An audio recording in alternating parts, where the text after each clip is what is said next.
The final victory was won by Frenchman Jordan Levaseur for a second over the Eritrean Tesfazyon, while Lorenzo Manzon won the last stage.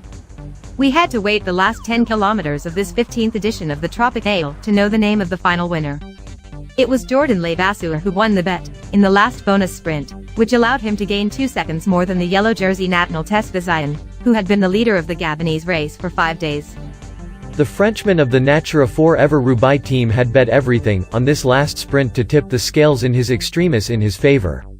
These were very stressful moments, he said at the finish. The day got longer and we didn't know if our plan was going to work. It's such a great joy. For the young Eritrean Nathanael Tesfazyon, the disillusionment was big. He is only 20, he did not have the same experience as Jordan Levaseur to manage his small advance this morning in the general classification with only 1 second. But the Eritreans' record on this tropical 2020 will remain magnificent. They made African cycling shine during this Gabonese week with 3 stage victories and after having worn almost all the distinctive jerseys including the leader's yellow for 5 days. This is Donald. And I am Mia.